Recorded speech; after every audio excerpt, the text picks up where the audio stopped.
आहे ती आहे आपण विधवा योजना पेन्शन दूर केलेली आहेत। तर यात तीच आहे की आपण त्यासाठी त्यांनी सांगितलेलं। नमस्कार, जय महाराष्ट्र। तर थांबा, तर आजची जी योजना आहे आपली, आज मी तुम्हाला 3 योजनांवरती माहिती सांगणार आहे। तर या योजना ज्या आहेत त्या योजना आहेत कुठल्या आहेत ते आपण पाहणारच आहोत। पण त्या अगोदर जर चॅनलवरती नवीन असाल तर आपल्या चॅनलला नक्की सबस्क्राईब करायचं आहे, आपल्या व्हिडिओला शेअर करायचा आहे। होऊ शकतं की हा व्हिडिओ तुमच्या माहितीचा नसेल, पण इतर लोकांपर्यंत आपला व्हिडिओ नक्की शेअर करा, जेणेकरून ही माहिती सर्वांना मिळेल किंवा पोहोचेल। तुम्हाला माहिती आहे की सध्या आपल्या राज्य सरकारचं अधिवेशन चालू आहे आणि कालच नवीन एक अपडेट माहिती समोर आलेली आहे। राज्य सरकारकडून एक शासन निर्णय घेण्यात आलेला आहे। तो निर्णय असा आहे की या 3 योजनांसंदर्भात निर्णय झालेला आहे आणि जी आर सुद्धा आलेला आहे आणि या 3 योजनांसाठी राज्य सरकारने 500 कोटी रुपयाचं बजेट जे आहे ते मंजूर केलेला आहे। जो निधी आहे 500 कोटी तो मंजूर केलेला आहे 3 योजनांसाठी। त्यातल्या योजना कुठल्या आहेत ते आपण पाहणार आहोत। ज्येष्ठ नागरिक योजना, दुसरी आहे विधवा पेन्शन योजना आणि तिसरी आहे दिव्यांग योजना। बरोबर, म्हणजे जे अपंग वगैरे असतात ना, तसं त्यांच्यासाठी ही योजना आहे। तर तुम्हाला समजलं असेल या 3 योजनांसाठी 500 कोटी रुपयाचं बजेट जे आहे ते आपल्या शासनाने किंवा राज्य सरकारने मंजूर केलेलं आहे। त्याच्यामध्ये मी तुम्हाला पहिल्या योजनेची माहिती सांगणार आहे, पण त्याच्या अगोदर हे जे बजेट आहे, हा जो निधी आहे तो एप्रिल 2024 ते मार्च 2025 साठी लागू असणार आहे। म्हणजे आपल्याला या योजनेचा लाभ एप्रिल 24 ते मार्च 25 बरोबर तोपर्यंत आपल्याला ह्या योजनेचा लाभ मिळणार आहे। त्यातली पहिली जी योजना आहे ती आहे केंद्र पुरस्कृत इंदिरा गांधी वृद्धपकाळ निवृत्ती योजना।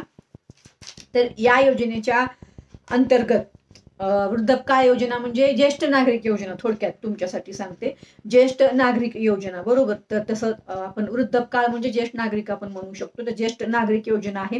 तर या योजनेसाठी केंद्र सरकारने एप्रिल 2024 ते मार्च 2025 पर्यंत 300 कोटीचं बजेट जे आहे ते मंजूर केलेलं आहे किंवा जे निधी आहे तो मंजूर केलेला आहे। आणि हा निधी तुम्हाला तुमच्या जिल्ह्यावाईज देण्यात येणार आहे। म्हणजे आता समजा तुम्ही ज्या जिल्ह्यात राहत असाल आणि तुम्ही या योजनेचा लाभ घेत असाल ज्येष्ठ नागरिक, तर तुम्हाला तुमच्या जिल्ह्यामधूनच योजनेचा लाभ मिळणार आहे आणि तो तुमच्या जिल्ह्यावाईज त्यांनी किती निधी दिलेला आहे त्यांनी ते सुद्धा त्या ठिकाणी नमूद केलेलं आहे। प्रत्येक जिल्ह्यावाईज तुम्हाला महाराष्ट्रामध्ये हा निधी मंजूर करण्यात आलेला आहे आणि हा जो निधी असेल, मी परत सांगते, एप्रिल 2024 ते मार्च 2025 पर्यंत असणार आहे। त्याचबरोबर आता दुसरी जी योजना आहे केंद्र पुरस्कृत राष्ट्रीय इंदिरा गांधी विधवा पेन्शन योजना। तर या विधवा पेन्शन योजनेसाठी 50 कोटी रुपयाची तरतूद करण्यात आलेली आहे। म्हणजे त्याचं बजेट किंवा निधी मंजूर करण्यात आलेला आहे। किती? 50 कोटीचं बजेट त्यांनी या ठिकाणी दिलेला आहे आणि हा निधी सुद्धा तुम्हाला तुमच्या जिल्ह्यावाईजच देण्यात येणार आहे आणि तिथूनच तुम्हाला या योजनेचा लाभ मिळणार आहे तुमच्या जिल्ह्यातून। आता ह्या योजनेचा लाभ सुद्धा म्हणजे विधवा पेन्शन योजनेचा लाभ सुद्धा तुम्ही एप्रिल 2024 ते मार्च 2025 पर्यंत तुम्ही या योजनेचा लाभ घेऊ शकता। कुठल्या? विधवा पेन्शन योजनेचा। बरोबर, 2 योजना झाल्या। आता तिसरी जी योजना आहे ती दिव्यांग योजना आहे। ह्याच्यामध्ये आपल्या राज्य शासना 8 कोटीचा निधी मंजूर या ठिकाणी झालेला आहे। तर नक्कीच तुम्ही या योजनेचा लाभ घेऊ शकता आणि ह्याच्यावर तुम्हाला काही प्रश्न असतील तर नक्की मला प्रश्न विचारा।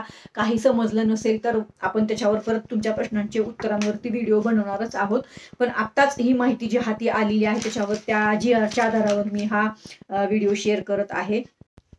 तर नक्कीच तुम्हाला ही माहिती समजलेली असेल आता असं मला वाटतंय। जसं मी सांगितलं की 3 योजना आहेत। या कुठल्या योजना आहेत? केंद्र पुरस्कृत इंदिरा गांधी राष्ट्रीय दिव्यांग निवृत्ती वेतन योजना पहिली झाली। दुसरी आहे केंद्र पुरस्कृत इंदिरा गांधी राष्ट्रीय विधवा निवृत्ती वेतन पेन्शन योजना।